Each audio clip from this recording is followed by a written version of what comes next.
유재호 위원장님, 네. 지난 시간에 뭐라고 하셨죠? 실형 나올 거라고. 법정 구속까지 가능하다. 항소심 때는 뒤집힐 겁니다. 제 생각에는 유재호 위원장님이 조만간 두 번째 사과를 또 하시게 됩니다. 방송 토론 중에 말씀하신 내용, 그러니까 허위 사실을 유포했다라고 그게 대법원까지 가가지고 무죄 판결을 받았어요. 그러니까 이미 끝난 얘기예요. 조상우 부시장님께서도 굉장히 카메라를 딱 보시더니 유권 무죄, 유권 유죄 그거라고 말씀하셨는데 이재명 대표가 권력이 없기 때문에 유죄 판결이 나왔다고 말씀을 하셔놓고 권력이 있으니까 무죄 받은 거예요? 이런 게 바로 우리가 하지 말아야 할 정치의 사법하고 일이 일기입니다. 대통령과 집권여당이 해줘야 될 일이 있어요. 근데 야당 대표를 잡는데 본인들의 의혹은 첩첩산중을 넘어서는 특검이 죄가 없음을 증명하는 좋은 얘기거든요. 빨리 특검을 받아들이고 앞으로 재의결 올라올 김건희 특검법은 위헌적인 특검법이다 이렇게 생각하기 때문에 부결될 것으로 보고 있습니다. 네, 시청자 여러분 안녕하십니까? 뉴스앤투기 마련하는 여야 정치 리더들의 집요한 토크쇼 시작합니다. 네, 오늘 이 시간에도 역시 같은 패널들 모셨습니다. 유재와 국민의힘 세종시갑 당협위원장 나오셨습니다. 네. 안녕하세요. 반갑습니다.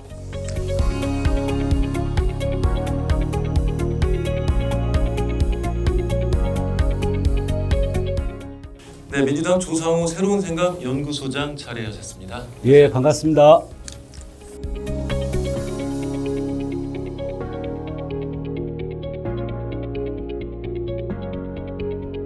자, 첫 번째 얘기 우리가 아무래도 이재명 대표의 지난 25일 판결에 대해서 얘기를 하지 않을 수 없습니다. 위증교사 혐의가 무죄가 났습니다. 자, 여야 정치 리더들의 얘기를 들어보지 않을 수 없는데요. 자, 유재호 위원장님. 네. 지난 시간에 뭐라고 하셨죠? 실형 나올 거라고. 실형 나올 거라고. 특히 거기에 더 덧붙여서 뭐까지 가능하다? 법정 구속까지 가능하다. 자, 이 자리에서 실형 가능성이 아주 높고 법정 구속까지 가능하다고 했습니다. 네. 자, 틀렸어요. 예. 어떻게 하시겠습니까? 틀렸으니까 일단 그거에 대해서는 시청자분들께 제 예측이 틀린 거에 대해서는 심심한 유감의 말씀을 드리겠습니다. 근데 그리고 이게 이제 이 판결에 대해서 조금 말씀을 드릴게요. 판결은 좀 이따가. 그럴까요? 일단 유감의 말씀을 드리고 앞으로 꼭 맞추겠습니다. 항소심 때는 뒤집힐 겁니다. 네. 자, 반대로 우리 조성우 시장님, 그게 무슨 죄가 되느냐? 그냥 당신 아는 대로 얘기해 달라. 이 얘기를 하면서 절대 무죄를 주장하셨어요. 예. 이겼습니다. 네. 제 생각에는 아마 유재하 위원장님이 조만간 두 번째 사과를 또 하시게 되지 그렇게 생각하고 네. 있습니다. 2심에서도 역시 무죄가 나올 것이다. 예, 이거는 사실은 검찰이 기소권을 이런 식으로 남용하면 안 되는 일이거든요. 알겠습니다. 근데 지금 보니까 의재 위원장님이 조금 희망사항이 그대로 좀 그 발언으로 나오신 게 아닌가 하는 생각도 들고 있고. 아니에요. 저도 변호사니까 변호사로서의 예측인데요. 항소심은 뒤집힐 거라고 볼 수밖에 없는 이유는 일단 이번 1심 판결은 어쨌든 그 판결이 약간 의무스러운 점이 있지만 그 자체도 사법 시스템의 한 부분이기 때문에 존중받아야 됩니다. 존중해야 되고요. 근데 검찰은 당연히 항소할 것이고 항소심을 지켜봐야 되는데요. 이번 1심 판결에는 굉장히 석연치 않은 부분이 있습니다. 쉽게 말씀드리면 이번 이재명 대표에 대한 1심 판결의 요지는 위증을 교사했지만 그래서 위증도 했지만 위증교사죄는 아니다 라는 결론이에요. 위증을 교사한 것도 인정을 했고 실제로 김진성 씨가 위증을 한 것도 인정을 했어요. 그런데 위증교사죄는 아니라는 거예요. 이 판결의 한 부분을 이 기가 막힌 부분이 있는데 말씀을 드리면 판결의 그 법원에서 나온 판결 요지 중에 일부입니다. 피고인 김진성은 피고인 이재명의 통화에서의 증언 요청으로 위증을 한 것으로 보이므로 피고인 이재명의 증언 요청은 위증에 대한 교사 행위에 해당한다. 이게 판결문에 있는 내용입니다. 근데 위증 교사죄는 아닌 거예요. 그 이유는 뭐냐면 바로 고의가 없었다고 봤기 때문입니다. 근데 이 고의 부정을 한다는 거는 법 형식 논리 상으로 보면 말이 돼요. 하지만 김진성 씨 입장에서 보면은 위증 교사를 당했고 내가 위증도 했는데 대체 이 사람은 왜 위증을 한 겁니까? 위증 교사의 고의도 없이 위증 교사를 당했고 또 자기는 위증을 했어요. 근데 이 판결에 빠져 있는 부분은 뭐냐면 김진성 씨가 대체 왜 위증을 했냐는 거예요. 그런데 고의성 여부는 그게 또 굉장히 그 법적 판단의 중요한 근거잖아요. 그걸 인정하지 않았잖아요. 그렇습니다. 고의 부정으로 무죄 판결이 난 거죠. 네. 근데 지난번에도 말씀하셨지만 사실은 이 정도는 충분히 그 통상적으로 인정할 만한 부분이다라는 거예요, 지금. 그러니까 뭐 정치의 사법화의 폐해 중에 결정판이죠. 지금 우리 유재하 위원장님이 좀 말씀을 주셨는데 아마 시청자분들 이 일이 2002년에 벌어졌었던 사건을 2018년도에 이재명 당시 경기도지사 후보가 방송 토론 중에 말씀하신 내용과 관련해서 검찰이 기소했던 거예요. 그래서 검찰이 그때 지금 계속 이 꼬투리를 잡고 있는데 2018년도에 그러니까 허위 사실을 유포했다라고 검찰이 기소를 했어요. 그게 대법원까지 가가지고 무죄 판결을 받았어요. 그러니까 이미 끝난 얘기예요. 그랬더니 이번엔 검찰에서 그 무죄 판결을 받는 재판 과정에서 그 뭐 증언을 했던 어떤 분한테 이재명 대표가 뭐 허위 사실을 얘기해 달라라고 주장했다. 그리고 다시 또 기소를 한 거예요.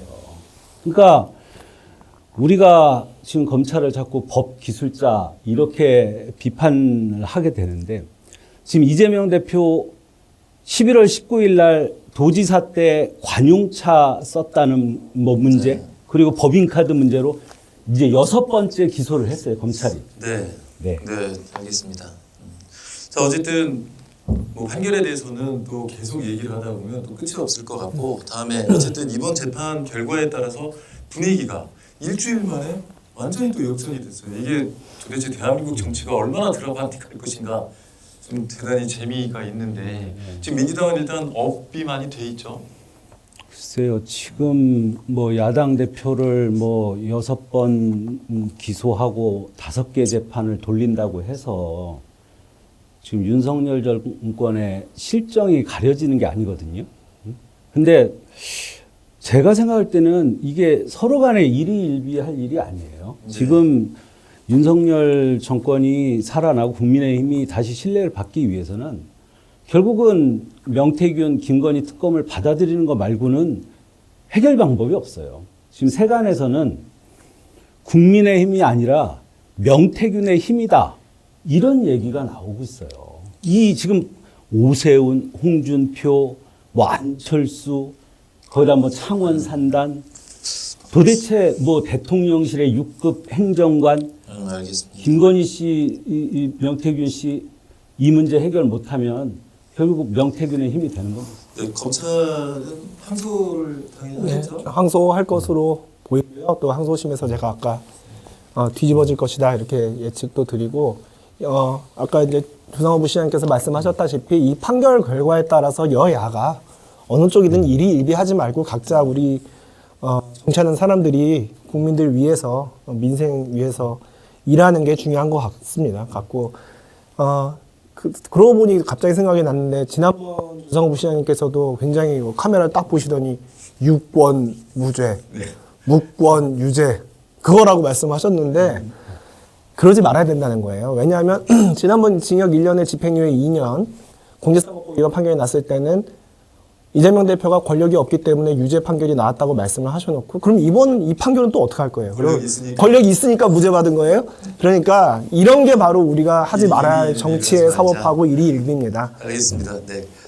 그런데 뭐 지금 앞으로 몇 건이 더 있습니다. 6번 기소를 했다고 하는데 무슨 뭐 대장동, 성남 FC 굉장히 많아서 근데 지금 아까도 얘기를 해주셨지만 명태균 씨 얘기는 지금 끊이지 않는 네버엔딩 스토리로 가고 있어요. 그러면 이번 선고가 특검으로 가는 길에 어떤 영향을 미칠까요? 저는 뭐 거듭 말씀드리지만 어쨌든 지금 정권은 국민들이 윤석열 대통령을 뽑았고 네. 소수당이지만 국민의힘이 집권 여당이거든요. 근데 지금 경제 위기부터 국제 환경의 불안정, 그러니까 대통령과 집권 여당이 해줘야 될 일이 있어요. 근데 야당 대표를 잡는데 모든 국정을 쏟아놓고 본인들의 의혹은 지금 뭐 이게 첩첩산중을 넘어서는 상황이거든요. 그러니까 특검을 수용하는 겁니다. 결국은 저는 국민의힘의 합리적인 의원님들께서 어떻게 보면 특검이 죄를 없는 죄를 만드는 게 아니라 어떻게 보면 죄가 없음을 증명하는 좋은 계기거든요. 그래서 빨리 특검을 받아들이고 그리고 나라를 위한 일에 서로 경쟁하면서 노력했으면 좋겠다 이 말씀 드리겠습니다. 네. 특검 28일인가요? 예, 제가 이 방송에서 주기차게 말씀드렸다시피 지금 현재 앞으로 제 의결로 올라올 그 김건희 특검법은 무소불위의 절대 반지와 같은 위헌적인 특검법이다 이렇게 생각하기 때문에 무난하게 부결될 것으로 보고 있습니다. 지금 중요한 거는 특별 검사라는 예외적인 제도를 활용할 게 아니라 지금 이미 있는 제도, 특별 감찰관이라는 제도를 활용할 때라는 겁니다. 그래서 특별 감찰관의 조속한 임명을 통해 예방적으로 그리고 이미 취임한 이후부터 지금까지 있었던 일에 대해서 세세하게 감찰해서 국민들께서 불안하시는 것들 말끔히 씻어드릴 수 있도록 해야 할 때라고 생각합니다. 네, 알겠습니다.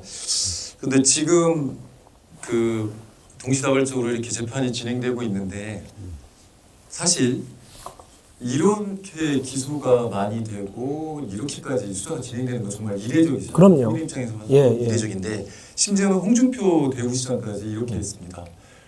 도대체 2년 반 동안 이재명 탄 것이 이게 말이 되느냐라고 얘기를 했어요. 근데 이거는 좀 어떻게 봐야 됩니까? 좀 여당으로서도 좀 의견이 엇갈리잖아요. 예, 그 두 가지로 말씀드릴 수 있는데 사회자 말씀하셨다시피 지금 이걸 2년 반 동안 계속 여러 건으로 지금 재판이 이재명 대표 재판만 해도 지금 5건 뭐 이렇게 되지 않습니까? 굉장히 이례적인 일이에요. 이례적인 사람이 지금 야당 대표를 하고 있는 거예요. 이례적인 사람이 대선에 나왔고 기본적으로 전과가 있는 상태에서 그렇게 여러 건이 있는 상태에서 대선에 나왔고 그 이후에도 계속 어떤 범죄 혐의가 있는 상태에서 야당을 이끌어가고 있단 말이에요. 이게 자체가 이례적인 상황인 거고 두 번째는 홍준표 대구시장이 하신 말씀은 뭐냐면 아니 만약에 죄가 있다면 빨리 수사하고 빨리 공판을 진행해서 처벌을 받게 해야지 2년 반 동안 지지부진하게 이걸 끌어올 필요가 있느냐라는 그런 취지로 저는 이해를 했습니다. 그래서 이왕에 지금 이미 여러 건이 기소가 되고 이제 재판이 하나둘씩 1심 판결이 나오고 있는 때인 만큼 앞으로 좀 재판의 조속한 진행을 통해서 좀 그 정의가 실현됐으면 좋겠습니다. 네. 홍준표 시장님 전에 한번 말씀드린 적이 있는데 이미 이 상황이 이제 해결 불가능하다라는 판단을 하신 것 같아요. 그래서 국민의힘이 불필요하게 계속 논란에 빠져들기보단 대통령이나 그 부인, 그 주변에 있는 문제들하고 공당인 국민의힘이 좀 거리를 두고 빨리 동력을 새롭게 찾는 방안을 좀 고민했으면 좋겠다. 저는 굉장히 절제하는 발언을 지금 하고 계시다고 생각하거든요. 근데 그거는 이 상황은 이제 회복하기 불가능하다고 판단하시는 거라고 생각을 하고요. 네. 지금 직전 검찰총장이 대통령이 된 상황이에요. 그리고 직전 검찰총장이 어떻게 보면 승승장구했던 게 바로 마구잡이, 먼지털이, 뭐 복걸법. 예? 그러니까 사람의 인성을 거의 파괴할 정도로 수사를 무자비하게 하는 거죠. 그러다가 나오는 걸 가지고 일을 계속 벌리는 거예요. 이번에 6번째 기소했어요. 자, 무자비하게, 마구잡이. 사실 검찰이 정가의 보도처럼 휘두르는 게 별거 수사하고 이런 거잖아요. 뭐 예. 그 이삭축기, 뭐 털기 이런 것들인데 동의하세요? 별건 수사는 하면 안 되는 거죠. 그건 형사소송법 위반이고. 지금 이렇게 예, 요거에 대해서는 이렇게 간단하게 코멘트를 하고 마무리 지어야 될 것 같은데 얘기가 너무 번지니까. 네. 윤석열 대통령이 검사 시절에 굉장히 진영을 가리지 않고 날카롭게 수사를 해서 정의로운 검사로 정평이 나 있었죠. 그래서 이제 그 검사 윤석열을 검찰총장으로 만든 게 문재인 대통령입니다. 그러니까 그런 어떤 윤석열 대통령의 검사 시절 여러 가지 수사 과정에 대해서 그만큼 진영을 방문하고 우리 사회의 정의를 바로 세웠다는데 공감대가 있었기 때문에 문재인 대통령도 검찰총장으로 임명한 거 아니겠습니까? 알겠습니다. 네. 죄송하지만 그거하고는 조금 상황이 다르고요. 그 조국 혁신당의 조국 대표께서 얼마 전에 그 윤석열 대통령 관련해서 이런 말씀을 하셨어요. 제가 기억이니까 약간 표현은 좀 다를 수가 있는데 당시에 검찰총장 후보가 3분이 있었다고 합니다. 근데 그분들 중에서 당시 문재인 정부가 검찰개혁, 뭐 검경 수사권 분리 이런 정책을 펼칠 때 3분 중에서 적극적으로 찬동하고 자기가 검찰개혁에 앞서겠다라고 말씀을 하신 거는 당시 윤석열 후보 한 분이었대요. 그래서 이분은 정말로 정의롭고 검찰개혁을 위해서 헌신하겠구나 해서 네. 그때 사람을 잘못 봤다는 거죠. 알겠습니다. 자, 다음 주제로 넘어가도록 하겠습니다. 한동훈 대표의 그런 국힘 게시판 논란이 지금 뜨겁습니다. 이거는 한동훈 대표와 그 가족들 이름으로 그 윤 대통령을 비난했다는 거잖아요. 그런데 이거 제가 궁금한 게 있습니다. 그러면 본인이 밝히면 되는 거 아닙니까? 자, 그 얘기는 굉장히 요새 화제가 돼서 네. 사실 이게 이렇게까지 논란이 될 만한 일인가 싶긴 하거든요. 그런데 기왕에 이렇게 화제가 됐고 국장님께서 말씀까지 하시니까 제가 좀 말씀을 드리면 지금 이 소동의 본질은 한동훈 당대표 흔들기 내지 끌어내리기입니다. 당 외부 세력, 그러니까 예를 들어서 장해찬 전 최고죠. 장해찬 전 최고위원 같은 경우는 현재 우리 당 소속도 아니에요. 그리고 이준석 의원도 마찬가지고요. 이런 당 외부 세력이 제기하는 어떤 정치적 공작스러운 의문 제기에 당 내에 한동훈 대표의 리더십을 흔들려고 하는 일부 사람들이 지금 부안해동하고 있는 거거든요. 그런데 그게 이 모든 소란의 본질이다라는 말씀을 먼저 드리고, 자, 그 대통령을 당 익명 게시판에서 대통령을 비판했다, 비난했다라는 거를 예를 들어서 봤는데 실제로 전수조사를 했대요, 당에서. 했더니 지금 한동훈 명의 혹은 한동훈 대표 가족 명의로 된 게시글 전체를 전수조사했더니 그중에서 그나마 문제가 될 만한 건들은 12건에 불과했다는 거예요. 네. 그것도 이제 한동훈 명의로 작성된 글이죠. 근데 이미 그 한동훈 명의에 한해서는 한동훈 대표랑 동명이인이라는 건 이미 저희 당에서 밝혔습니다. 그러니까 문제될 게 별로 없는 거예요. 두 번째, 이게 업무 방해, 그러니까 어떤 여론 조작에 해당하느냐, 역시 당에서 전수조사를 해봤어요. 해봤더니 그 한동훈 명의와 한동훈 가족 명의로 쓴 게시글들의 그 올라온 빈도수가 하루에 한 2건 정도라는 거예요. 평균 내보면. 하루에 2건에 무슨 매크로를 쓰겠습니까? 그러니까 이걸로 여론 조작이 됩니까? 그리고 사실 저도 당원이지만 당 게시판에 회원 등록을 안 했기 때문에 거기엔 저는 들어갈 수도 없어요.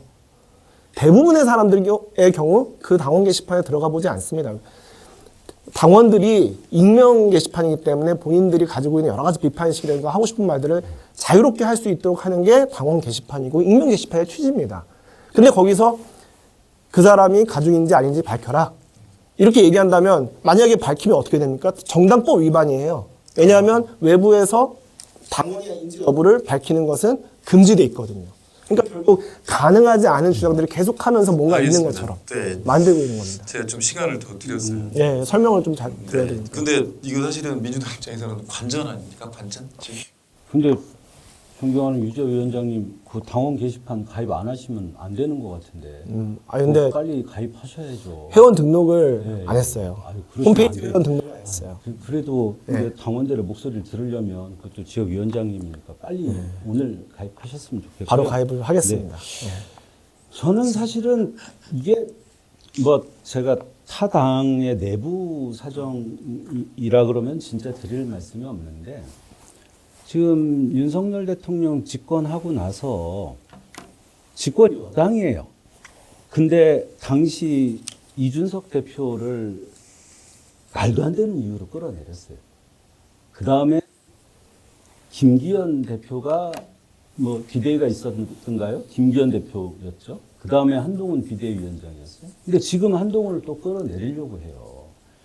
근데 우리나라가 아니면 우리가 민주주의라는 거를 얘기할 때 제일 중요한 게 어떤 제도적 안정성이거든요. 그러면 당원과 국민이 선출한 대표를 끊임없이 흔든다. 그게 도대체 정치 안정에 무슨 도움이 될까? 그리고 그 판단은 임기가 있으니까 임기 뒤에 하면 되는 거거든요. 근데 이게 다 저는 사실은 어느 대통령과 그 주변의 몇몇 분들의 좀 왜곡된 네. 정치적 인식이 계속 이런 악영향을 주고 있다. 그러니까 이런 생각이 결국에는 들어요. 이제 친윤파, 어저께도 보니까 뭐 김일전 최고와 또 설전도 있었어요. 네.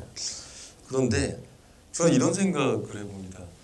그 아까도 말씀해 주셨지만 그 밝히는데 어려울 수도 있어요. 뭐 정당법 위반일 수도 있고. 그런데 그 작년에 MBC 보도 뭐 바이든 날리면 사건 되고 사실은 대통령이 내가 한 말은 그거야라고 밝히면 되는데 모든 국민들이 좀 그런 생각을 했을 것 같아요. 밝히면 되는데. 근데 이거는 사안마다 예. 모든 상황을 다 밝힌다. 예를 들어서 제가 오늘 아침 페북에 글을 하나 썼는데 뭐 누가 오늘 회사에 갔더니 누가 저한테 죄송합니다. 맞아. 너 아침에 턱 싸고 왔냐? 물었어요. 근데 계속 뭐 이상한 걸 물었고 내일이 뭐 자연스러운 생리 현상인데 그걸 왜 물어? 했어요. 근데 쌌어 안 쌌어?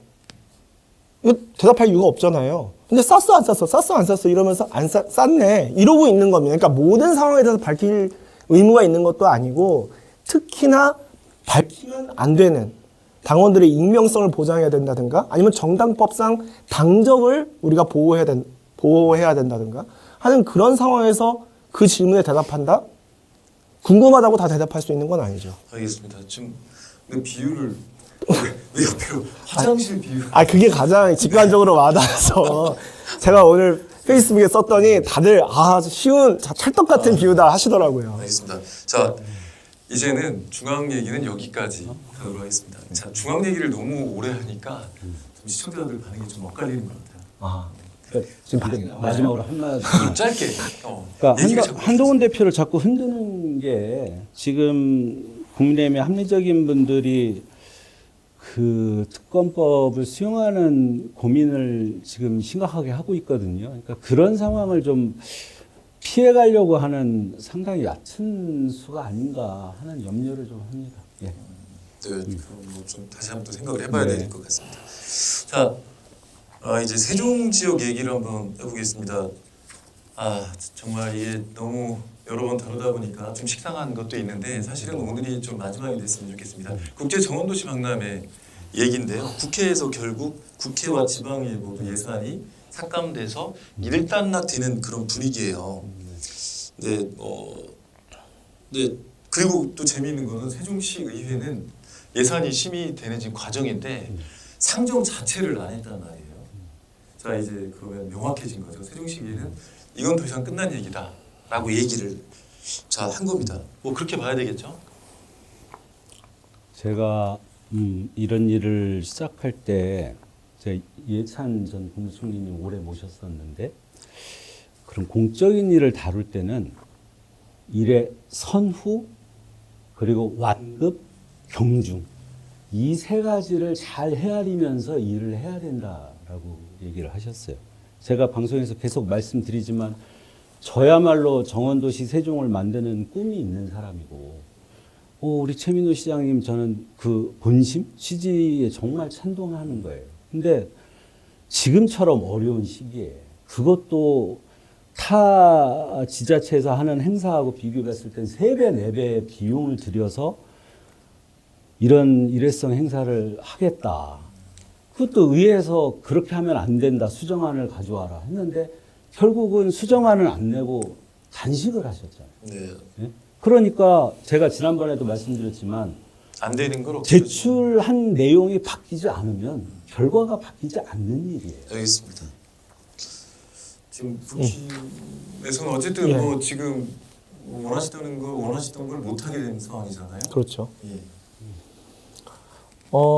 제가 지난 방송 때 이번 국제 정원도시 박람회 국비 지방비 예산 삭감의 배후에 민주당 강준현 의원이 있다고 본다. 네. 제가 그렇게 말씀을 드렸죠.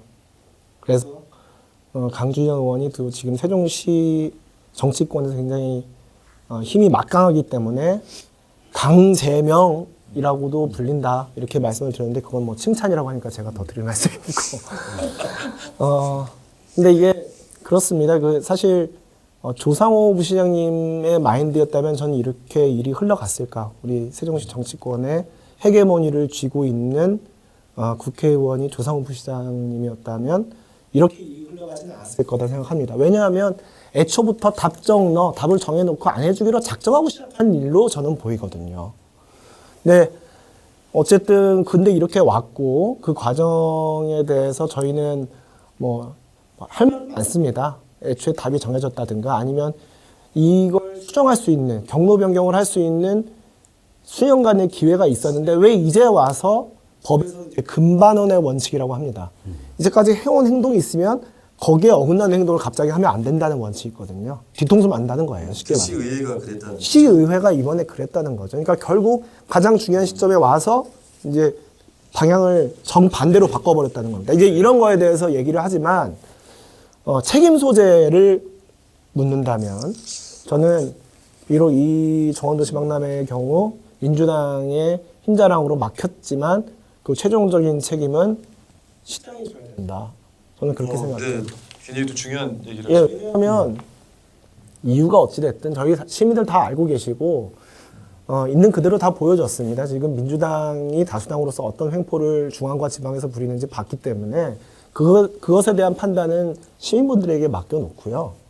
그런데 어찌됐든 시 행정부의 집행부의 최고 수장으로서 최민호 시장이 본인이 어쨌든 세종시의 미래성장 동력, 세종시 경제 발전을 위해서 꼭 필요하다고 했던 사업을 해냈어야 되는 거거든요. 근데 이게 그 지금 보면 민주당에서 결국 그렇게 결사 반대해서 못한 건 팩트예요. 그렇다면 최민호 시장은 민주당이 막아서 못해야 됩니까?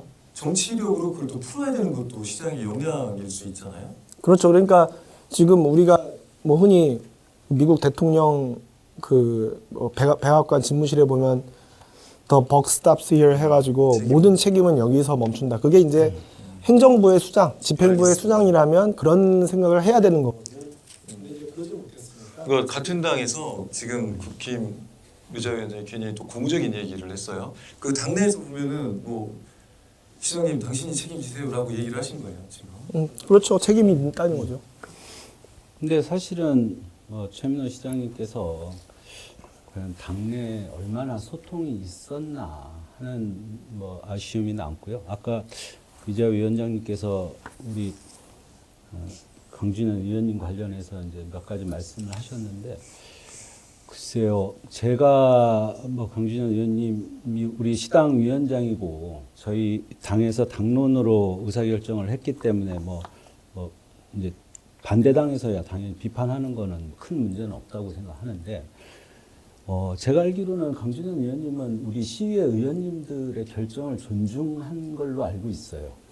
그 시의회에서 처음에 시장님이 공약 내지는 시장님이 역점 사업이라고 해서 용역을 하고 이런 사업을 추진할 때 시작하는 거를 의회에서 반대하는 경우는 없어요. 근데 저도 그 용역 보고서를 제가 받아봤거든요. 근데 이 상태로는 이 사업을 왜 해야 되는지를 저도 잘 모르겠는 거예요. 그냥 아주 많은 돈을 들여서 보기 좋더라 이런 사업인 거거든요. 그러니까 결국은 의원님들을 설득을 못한 거죠. 근데 최민호 시장님 외람되지만 내가 꼭 의원들을 만나서 직접 하나하나 만나서 설득하는 거냐. 근데 부시장이나 우리 과장들이 얼마나 많이 가서 할 만큼 했다. 근데 제가 그래서 시장님이 지금 여소야다의 의미를 지금 잘 모르신다. 이런 경우에 시장님이 반드시 하고 싶은 사업이면 의원님 한 분 한 분하고 개별적으로 소통을 해야 되는 거예요. 네, 지금 계속 그 얘기가 지금 이쪽에서도 왜 소통을 안 했다. 나는 할 만큼 했다라고 얘기하는 부분이거든요. 자, 그런데 지금 결과적으로 보면 지금 단식도 있고 우리가 볼 수 없는 것들이 다 나왔습니다. 단식도 있고 삭발도 있고 본인은 안 했죠. 네. 심지어는 배달 사고까지 편지 배달 사고까지 났습니다. 그런데 결국에는 얻지를 못했어요. 이 모든 사건이 있었음에도 불구하고 지금 최민호 시장께서는 정치적으로 치명타를 입은 거 아닙니까? 그걸 뭐 치명타라고 그러니까 원하던 일이 달성되지 않았고 그건 시민들을 위한 일이었기 때문에 그에 대한 책임은 최민호 시장에게 있습니다. 제가 아까도 말씀드렸죠. 그런데 그게 정치적인 치명타다 이런 것을 논하기 이전에 지금 최민호 시장은 다음 스텝으로 나가면 되는 거예요. 뭐냐면 본인이 이 정원도시 박람회가 제대로 이루어지지 않은 것에 대한 책임을 통감하고 본인이 그렇다면 미래 성장 노력을 위해 세종시의 어떤 경기 살리기 위해서 경제 발전시키기 위해서 생각하는 또 다른 사업들이 있습니다. 그런 사업들을 책임 있게 또 이끌어가고 그런 과정에서 집행부의 수장인 최민호 시장이 그렇게 책임 있는 태도로 사업을 또 추진해 간다면 민주당이 지금 다수당으로 장악하고 있는 세종시 의회도 그런 시장의 행보에 좀 협조를 해줘야 된다는 거예요. 그래야 협치가 가능한 겁니다. 네, 그래서 알겠습니다. 사실 그런 책임을 또 스스로 기꺼이 짊어지겠다고 해야 협력을 이끌어낼 수도 있거든요. 네. 그래서 민주당의 협조를 간곡히 청합니다. 뭐 저는 유재 위원장님 뭐 말씀에 거의 기본적으로 동의를 하고요. 그냥 최민호 시장님께서 이거를 어떤 실패나 굳이 좌절로 저는 생각 안 하셨으면 좋겠어요. 오히려 우리 시민들한테 정원도시라는 게 얼마나 중요한가 그걸 좀 일깨우는 계기가 되지 않았을까. 그래서 네. 제가 지난번에도 말씀드렸지만 뭐 예를 들면 세종 정원도시 2050 위원회 같은 거를 좀 만들어서 기본적으로 시민들이 좀 주도하고 또 농민이나 전문가나 아니면 우리 공무원들이 좀 참여해서 한 30년 정도 시간을 두고 우리가 행정수도 세종이 세계를 대표하는 정원도시로 성장하자. 그래서 뭐 최민호 시장님이 지금 현재 임기는 1년 반 남았지만 앞으로 세종시에서 계속 함께 하실 거잖아요. 그럼 평생을 두고 이런 사업을 좀 하시면 저는 아주 좋은 모범 사례가 될 수 있다 이렇게 생각합니다. 네. 이번에는 그 시의회 역할에 대해서 한번 생각을 해보겠습니다. 네. 지금 시의회가 막강한 권한을 이용해서 결국에는 시행정부가 추진하는 사업을 좌초시킨 건 이건 팩트입니다. 자, 그러면 시의회의 역할은 우리가 알고 있기로는 심의 의결이거든요. 그런데 이번 같은 경우에는 국힘에서 비난하는 것이 심의 의결이 아니라 왜 시의회가 이 사업 자체를 하는 거, 마는 거, 노고까지 결정하느냐 이 얘기잖아요. 그렇죠. 예, 그 말씀 좀 해주세요. 그러니까 이제 겉으로 보면 시민 의결권을 행사하는 것의 일부죠. 왜냐하면 예산 삭감 권한도 네. 예산안에 심의 의결하는 과정 중의 일부니까. 근데 예산을 이렇게 전액 삭감해 버리면 사업을 할 수가 없죠. 그런 사업을 하느냐 마느냐의 문제까지 가게 되는 겁니다. 이런 경우는 굉장히 예외적으로 그리고 이례적으로 이루어질 수 있는 일입니다. 제가 이제 문제라고 생각하는 것은 의회와 집행부의 관계는 서로 견제하고 그리고 서로 균형감 있게 서로 역할을 분담하는 역할을 해야 됩니다. 그게 가장 생산적으로 시정을 하는 일이거든요. 그런데 지금 시의회의 경우에는 지금 민주당 의원들이 다수를 차지하고 있는 시의회의 경우에는 집행부의 권한을 사실은 존중하고 있지 않아요. 지금 집행부 권한은 책임과 같이 가지 않습니까? 최민호 시장이 그만큼의 책임을 짊어지고 가겠다고 하면은 그만큼의 권한을 인정해 줘야 되는 겁니다. 그게 삼권 분립의 취지죠. 근데 지금 어느 순간 보니까 중앙이든 지방이든 그게 무너져 버렸어요. 어느 한쪽이 권한을 더 강해가지고 그에 따른 책임은 지지 않죠. 왜냐하면 시의회가 아무리 의결 심의 권한을 극대한으로 행사한다고 하더라도 모든 책임은 사실 집행부한테 가게 되거든요. 그러니까 권한과 책임이 불일치하면 거기에 모럴 해저드, 이상한 도덕적 해이가 들어가는 겁니다. 그러니까 각자가 자기 자리에서 자기 할 일들만 좀 제대로 했으면 좋겠다는 거고요. 그걸 넘어서면 국회의 경우에는 입법 독재가 되는 거고 지방의 경우에는 시의회, 민주당의 시의회 독재가 되는 거겠죠. 네. 저는 우리 국민의힘 의원님들이나 아니면은 최민호 시장님 그리고 또 뭐 윤석열 대통령, 제가 최석열이라고 말씀드렸는데 전에 돌아가신 노태우 대통령 시기에 그때는 이제 국민의힘이 아마 뭐 자민당이나 민자당이나 이런 이름이었을 거예요. 그때가 여소야대 시대였거든요. 민자당이죠. 예. 자민당 민측 일본. 그때 사실은 물론 이제 노태우 전 대통령은 이제 뭐 그 독재의 뿌리에서 나온 분이고 그분은 상당히 문제가 많았지만 당시의 국정은 여야가 힘을 합쳐가지고 굉장히 어려운 문제들을 많이 해결을 했었어요. 그리고 그때 세계 정세가 급변을 할 때 우리나라가 아주 능동적으로 대응을 해서 그때 이제 구소련하고 수교도 하고 이런 일들이 막 네. 일어났었거든요. 근데 그거는 거듭 말씀드리지만 여소야대라는 거는 야당이 반대하면 여당이 일을 못하는 거예요. 그러면 야당의 요구와 이해가 뭔지를 파악을 하고 대통령이나 시장이 내가 하고 싶은 일을 하기 위해서는 야당과 어떻게 협상을 할 거냐. 정치라는 게 원래 협상의 기술을 정치라 그러는 거거든요. 근데 최민호 시장님은 지금 그 길을 걷지를 않은 거죠.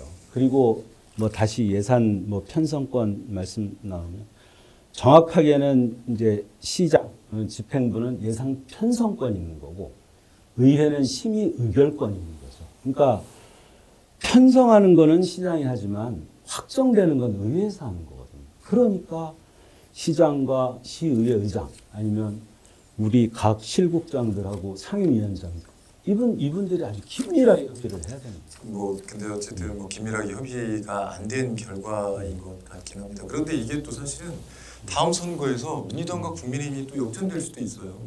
또 그렇게 되면 어떤 게요? 아니 또 의석수가 지금은 민주당이 예. 장악을 했지만 또 그렇게 되면 또 심의 의결권은 그렇죠. 또 논쟁이 또 벌어질 수가 있습니다. 자, 이제 마지막 주제로 가야 될 것 같아요. 정원도시 박람회는 이쯤 하고 가뜩이나 세종시는 지금 돈이 없어서 살림이 어려우니까 뭘 할 수가 없어요. 지금.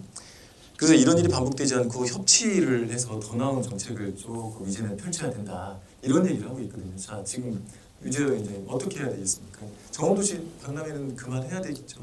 이제 이제 넘어가야죠. 다른 단계로 넘어가야 되는 상황이고 그 과정에서 지금 이제 시민들은 최민호 시장의 리더십을 주의 깊게 보지 않을까 싶습니다. 그때 저번 방송이 조성우 시장님께서 한번 말씀하신 적이 있는데 한번 정치권에 있는 여야 막론하고 여러 가지 어떤 주제를 가지고 논의할 수 있는 논의 테이블을 좀 만들어 보시는 게 어떨까 싶어요. 그 강준영 의원 그리고 김종민 의원 포함해서 여러 가지 지금 우리가 세종시가 지금 정치권에서는 이런 거 가지고 싸우고 있지만 시민들은 정말 하루하루가 힘들고 체감 경기가 워낙 안 좋거든요. 이런 상황에서 세종시 정치권에 몸담고 있는 인사들이 다 모여서 뭔가 우리가 합의할 수 있는 것만이라도 지금 당장 해나갈 수 있는 것만이라도 좀 서로 아이디어도 공유하고 결정도 해서 의회에서 빨리빨리 통과시키고 집행부 일도 신속하게 할 수 있도록 도와주고 하는 그런 어떤 논의 테이블이 있으면 이 국면이 좀 반전되지 않을까 하는 그런 생각을 해봅니다. 뭐 제가 그런 제안을 드렸는데 사실은 저는 공적인 책임을 맡고 있는 일이 없어서 나중에 만약 그런 테이블이 있으면 저도 좀 불러주십사 하는 부탁이 좀 있고요. 하나 제가 좀 염려하는 말씀 좀 드리면 지금 이제 우리 공직자들이나 주변에서 좀 흘러나오는 얘기 중에 하나가 그러니까 이제 시장의 권한 중에 의회는 이제 예산을 삭감할 수 있는 권한이 있는데 시장은 의회에서 증액을 했을 때 시장은 증액에 동의를 할 것이냐 부동의를 할 것이냐가 또 그건 또 시장의 권한이에요. 근데 지금 제가 아까 이거를 실패나 좌절로 받아들이지 마셨으면 좋겠다라고 말씀드렸는데 지금 자꾸 분위기가 이제 앞으로 의회에서 뭐 증액 요구 오는 거 이런 거는 아무것도 들어주지 않겠다 뭐 이런 식의 얘기가 자꾸 흘러나와요. 근데 그거는 또 정치가 아니죠. 그러니까 아까 말씀하신 대로 이 사안은 이 사안인 거고 또 우리 시 발전을 위해서 같이 노력해야 될 일이 있거든요. 그리고 아무리 민주당이 다수당이라지만 여야가 같이 의회에 있거든요. 의회에서 필요하다라고 집행부에 요청하는 사안은 검토를 해 주셔야죠. 물론 그동안 약간 관행적으로 세종시는 대부분 이제 의회에서 요구하면은 집행부에서 좀 수용을 많이 하는 편이었다고 하더라고요. 그래서 저는 꼼꼼하게 살피는 건 좋지만 무조건 뭐 의회에서 증액 요구하면은 집행부는 안 들어주겠다. 이거는 또 그것도 정치가 아니다. 이 말씀 좀 꼭 드리고 싶습니다. 근데 이게 시청자 여러분 무슨 얘기냐면 시의회에서의 예산도 일단 시청에서 나오기 때문에 시청의 사전 심의를 받아야 됩니다. 그런데 지금 시청 일각에서 흘러나오는 얘기가 이번에 정원도시 박람회 예산을 삭감했으니까 이에 시 집행부에서 의원들과 관련된 사업 예산을 증액하지 않을 것이다. 라는 일종의 그런 보복 행정을 할 것이다라는 말이 루머처럼 나오고 있어서 제가 부연 설명을 드리겠습니다. 자, 오늘 라이브로 뭐 일단 여기서 지금 논의를 마칠 건데요. 토크를 마칠 건데 오늘 라이브로 진행을 했습니다. 좀 어떠셨어요? 뭐 얼마나 많은 분들이 현재 같이 동시간대에 보고 계실지 모르겠는데 굉장히 즐거웠고요. 특히 오늘은 여러 가지 이제 우리 시 이슈와 관련해서 특히 이제 국제정치 만나면은 다시는 아마 안 다룰 것 같은데 관해서 여러 가지 뭐 허심탄회한 얘기들이 오간 것 같고 그리고 좀 생산적으로 발전적인 얘기도 좀 이루어진 것 같아서 굉장히 보람 있는 시간이었습니다. 네, 조상욱 수장님. 네. 일단 여기에 국한돼서 얘기 좀 해주세요. 우리- 마지막에 꼭 얘기를 길게 하셔. 우리 이재호 위원장님 진솔한 사과 말씀 잘 들었고요. 다음번 사과 또 뭐 기대할 수밖에 없는데요. 짧게 하나 또 어제 이재명 대표가 이제 선거 끝나고 네. 창해 일속이다 이런 말씀을 남겼어요. 그게 바다에 있는 좁쌀 같은 아주 작은 일이다. 그러니까 지금 우리 국민들이 윤석열 정권 때문에 겪는 고통에 비하면 본인이 겪는 고통은 아무것도 아니다. 이런 말씀을 남기셨어요. 그래서 우리가 죽이는 정치가 아니라 살리는 정치를 좀 하자. 이 말씀 남기셨는데 참 어렵고 힘든 길 묵묵히 잘 가시고 저도 함께 하겠다. 이런 말씀 드리고요.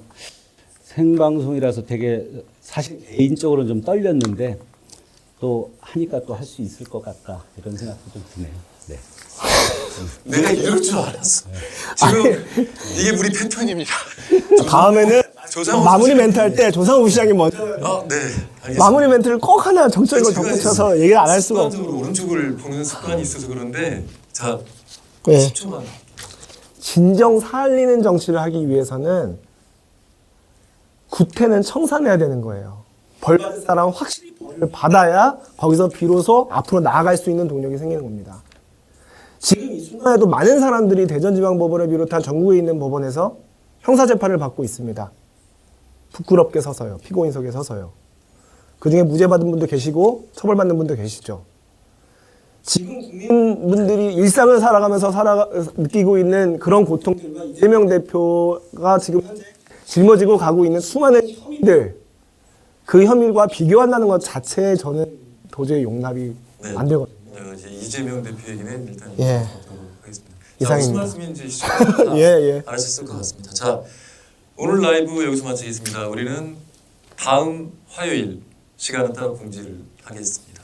다음 화요일 이 시간 다시 라이브로 여러분을 찾아뵙겠습니다. 감사합니다.